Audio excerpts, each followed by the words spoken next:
إن الحمد لله نحمده ونصلي على رسوله الكريم أما بعد أعوذ بالله السميع العليم من الشيطان الرجيم بسم الله الرحمن الرحيم ألم تر إلى الملأ من بني إسرائيل من بعد موسى إذ قالوا لنبي لهم ابعث لنا ملكا نقاتل في سبيل الله قال هل عسيتم إن كتب عليكم القتال ألا تقاتلوا قالوا وما لنا ألا نقاتل في سبيل الله وقد أخرجنا من ديارنا وأبنائنا فلما كتب عليهم القتال تولوا إلا قليلا منهم والله عليم بالظالمين وقال لهم نبيهم إن الله قد بعث لكم طالوت ملكا قالوا أنى يكون له الملك علينا ونحن أحق بالملك منه ولم يؤت سعة من المال قال إن الله اصطفاه عليكم وزاده بسطة في العلم والجسم والله يؤتي ملكه من يشاء والله واسع عليم وقال لهم نبيهم إن آية ملكه أن يأتيكم التابوت فيه سكينة من ربكم وبقية مما ترك آل موسى وآل هارون تحمله الملائكة إن في ذلك لآية لكم إن كنتم مؤمنين. حضرات محترم، یا موسیٰ علیہ السلام کی قوم کے اندر ایک واقعہ ہوا تھا، اس کا تذکرہ کیا جا رہا ہے کہ موسیٰ علیہ السلام کے بعد ان میں ایک نبی تھے جن کا نام نہیں لیا گیا. یاد رکھیں نبی کریم صلی اللہ علیہ وسلم نے یہ بات ہمیں بتائی کہ اللہ نے 1,24,000 انبیاء کو لوگوں کی ہدایت اور رہنمائی کے لیے بھیجا. ان میں سے قرآن کریم کے اندر 25 انبیاء ہیں جن کے نام آتے ہیں. کچھ ایسے انبیاء ہیں جن کے نام بھی آتے ہیں اور ان کے واقعات بھی آتے ہیں، اور کچھ ایسے نبی ہیں جن کے نام نہیں آتے، واقعات آتے ہیں، جس طرح کہ ہم آج سورت یاسین میں بھی پڑھا ہے کہ اللہ نے ایک بستی کے اندر 2 رسول بھیجے، لوگوں نے جب انہیں جھٹلا دیا تو اللہ نے تیسرا رسول بھیجا فعززنا بثالث. اسی طرح یہاں بھی اللہ نے اس نبی کا تذکرہ نہیں کیا، یہ کہا کہ قوم کے لوگوں نے اپنے نبی سے کہا. یہ کب کہا، یہ بات بیک گراؤنڈ ذرا سمجھ لیں. اللہ رب العزت نے جب فرعون اور آل فرعون سے نجات دی تو موسیٰ علیہ السلام اپنی قوم کو مصر سے لے کے بیت المقدس کی طرف چلے، اور جب موسیٰ علیہ السلام نے اپنی قوم سے کہا کہ اللہ نے اس مقدس شہر کو تمہارے لیے لکھ دیا ہے تو تم چلو میرے ساتھ، ہم لڑ کے اس شہر کو لیتے ہیں، تو اس وقت بنی اسرائیل نے بزدلی دکھائی، کہنے لگے فَاذْهَبْ أَنْتَ وَرَبُّكَ فَقَاتِلَا، تو اور تیرا رب جا کے لڑے، ہم تو نہیں لڑنے والے، وہ تو قوم بڑی سخت ہے. تو یہ بدقسمتی سے موسیٰ علیہ السلام کی زندگی میں بیت المقدس فتح نہیں ہو سکا تھا. ان کی وجہ سے پھر موسیٰ علیہ السلام کے بعد ان کے ایک نبی تھے یوشع بن نون، ان کی قیادت میں بیت المقدس فتح ہوا. لیکن بنی اسرائیل اپنی حرکتوں سے کبھی بھی نہ باز آئے ہیں نہ آنے والے ہیں. یہ ہمیشہ ان کی فطرت اور سرشت میں بددیانتی، اللہ کی نافرمانی اور انبیاء کی مخالفت.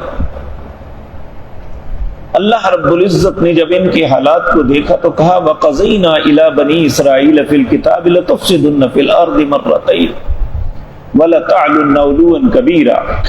اے بنی اسرائیل تمہارے متعلق میں فیصلہ کر دیا ہے، اپنی کرتوتوں سے باز نہ آئے تو ایسی سخت گیر قوم تم پہ مسلط کروں گا جن پہ کوئی رحم نہیں ہوگا۔ انہوں نے اسے بھی ویسے ہی سمجھ لیا، ادھر بات سنی کانوں میں اڑا دی۔ پھر اللہ نے وہ قوم مسلط کی، عراق کا حاکم بخت نصر اپنی قوم کے ساتھ ان پہ حملہ آور ہوا۔ اس نے اتنا بڑا دنیا میں قتل عام اس سے پہلے کبھی نہیں ہوا تھا۔ ان کے بچوں کو، ان کی عورتوں کو غلام بنا لیا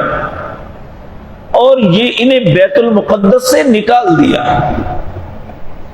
اب اس کا تذکرہ ہو رہا ہے شاید کہ اس وقت بنی اسرائیل کے جو بڑے سردار تھے انہوں نے اپنے نبی سے کہا، جس کا تذکرہ ان آیات میں آ رہا ہے۔ اللہ فرماتے ہیں الم تر الی الملأ من بنی اسرائیل من بعد موسیٰ، کیا آپ کو اس کا علم نہیں کہ بنی اسرائیل کے سرداروں نے جب موسیٰ علیہ السلام کے بعد اذ قالوا لنبی، انہوں نے کہا اپنے نبی کے لیے، لنبی لہم ابعث لنا ملکا نقاتل فی سبیل اللہ، آپ ہمارے لیے ایک بادشاہ مقرر کریں جس کی قیادت میں ہم قتال کریں، لڑائی کریں اللہ کے راستے میں۔ تو اللہ کے نبی چونکہ اپنی قوم کی فطرت سے واقف ہوتے ہیں، اللہ کے نبی نے انہیں کہا قال هل عصیتم ان کتب علیہم القتال الا تقاتلوا، کہ ان قریب اللہ نے اگر تم پہ قتال کو فرض کر دیا تو تم نہیں لڑو گے۔ قالوا، وہ کہنے لگے وما لنا الا نقاتل فی سبیل اللہ، ہمارے لیے کیا ہے ہم اللہ کے راستے میں نہ لڑیں۔ وقد اخرجنا من دیارنا، جبکہ انہوں نے ہمیں ہمارے گھروں سے نکال دیا، وابنائنا، ہمارے بچے ہم سے چھین لیے۔ فلما کتب علیہم القتال، پھر اللہ فرماتے ہیں جب ہم نے ان پہ قتال کو فرض کیا کہ چلو جاؤ لڑو، تولوا الا قلیلا منہم، سب کے سب پھر گئے، بہت تھوڑے لوگ ہیں جو اپنے عہد پہ قائم رہے۔ واللہ علیم بالظالمین، اللہ فرماتے ہیں میں ظالموں کو جانتا ہوں۔ میرے بھائیو، دکھ کی بات یہ ہے اس زمانے میں بنی اسرائیل جو کرتوت کرتے تھے نا، جب بھی اللہ کے نبی یا داعی ان کے سامنے نصیحت کی بات کرتے تو وہ ان کا مذاق اڑایا کرتے تھے۔ آج بھی بہت سے بد نصیب ایسے ہیں جو بظاہر تو اپنے آپ کو مسلمان کہتے ہیں، لیکن جب بھی نصیحت کی بات ہو تو اس کا تمسخر اڑاتے ہیں۔ یہ صرف بنی اسرائیل میں نہیں تھا، آج امت محمد الرسول اللہ میں بھی ایسے بد نصیب لوگ ہیں کہ جب بھی ان کی کرتوتوں پہ انہیں منع کیا جاتا ہے یا ان کی غلطیوں کا احساس دلایا جاتا ہے وہ تمسخر اڑاتے ہیں، اور حقیقتاً یہ تمسخر ان کا نہیں، یہ اپنے آپ کا اڑاتے ہیں۔ اللہ کی بارگاہ میں ان ساری خباثتوں کا جواب دینا پڑتا ہے۔ پھر اللہ فرماتے ہیں وقال لهم نبیہم، ان کے نبی نے انہیں کہا ان اللہ قد بعث لکم طالوت ملکا، اس قوم کے اندر ایک بڑے ہی صاحب علم اور طاقتور بندے تھے جن کا نام طالوت تھا۔ تو نبی نے انہیں کہا کہ اللہ نے طالوت کو تمہارا بادشاہ بنایا ہے، اب اس کی بادشاہت میں تم جہاد کرو۔ اب وہ قوم کے سردار، مالدار یا جو اپنے آپ کو بڑے خاندانی سمجھتے تھے وہ کہنے لگے انا یکون لہ الملک علینا، یہ کیسے ممکن ہے کہ ہمارے اوپر اسے بادشاہ مقرر کر دو، وَنَحْنُ أَحَقُّ بِالْمُلْكِ مِنْ، جبکہ بادشاہت کے حقدار تو ہم ہیں، وَلَمْ يُؤْتَ سَعَةً مِنَ الْمَالِ، اس کے پاس تو ہماری طرح مال بھی نہیں ہے۔ اللہ کے نبی نے کہا ان اللہ اصطفاہ علیکم، اللہ نے چنا ہے، میں نے نہیں چنا، تمہارے مطالبے پہ چنا ہے۔ وزادہ بسطۃ فی العلم والجسم، تم ہمیشہ مال کے ساتھ لوگوں کو تولتے ہو یا اپنے خاندان کی وجاہت بتاتے ہو،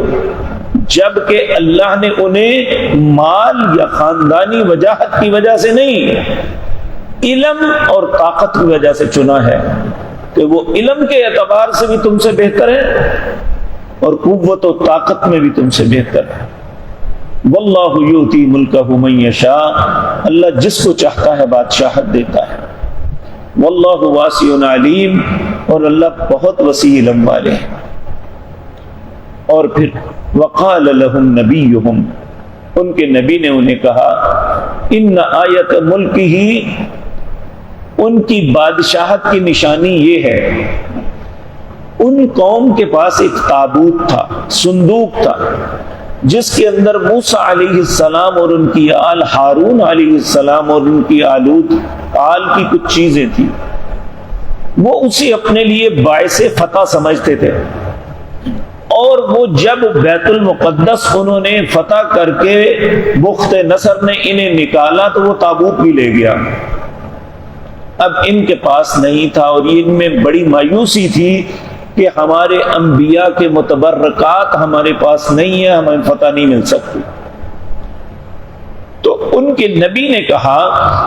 وقال لهم نبیہم، ان کے نبی نے کہا، ان آیت ملکہ ان یاتیکم التابوت، اس کی بادشاہت کی نشانی یہ ہے کہ وہ تابوت کو لے کے واپس آئیں گے، سکینۃ من ربکم، جس کے اندر تمہارے رب کی طرف سے تمہاری سکینت، تسلی ہے، وبقیۃ مما ترک آل ہارون آل موسیٰ وآل ہارون تحملہ الملائکہ، جس کے اندر موسیٰ علیہ السلام اور ہارون کی آل کی نشانیاں ہیں اور فرشتے اسے اٹھا کے لائیں گے، یعنی تمہارے سامنے اللہ کے فرشتے ان کے ملک سے اٹھا کے تمہارے پاس لائیں گے، یہ اس کی بادشاہت کی نشانی ہے۔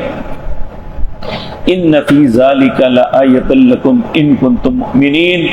یہ اللہ کی طرف سے نشانی ہے اگر تم ایماندار ہو۔ اب ان کے پاس ان کی بادشاہت کو ماننے کے بغیر کوئی جواز نہیں رہ گیا تھا کہ اللہ نے جو ان کے دل کے اندر تھا کہ وہ تابوت ہمارے پاس ہوتا تو ہمیں فتح ملتی، اللہ نے وہ تابوت بھی دے دیا اور یہ نشانی بادشاہت کی بھی دے دی۔ اب آگے طالوت جو ہیں انہوں نے پھر تیاری کر کے انہیں کہا کہ چلو ہم بیت المقدس کو فتح کرتے ہیں، اور اس سے پہلے ان سے ایک آزمائش کی کہ کون اس آزمائش پہ پورا اترتا ہے، لیکن بہت کم لوگ اترے۔ اگلی آیات میں ان کا تذکرہ ہے۔ اللہ نے زندگی اور توفیق دی تو انشاءاللہ آئندہ مجلس میں عرض کروں گا۔ اقول قولی ھذا واستغفر اللہ لی ولکم۔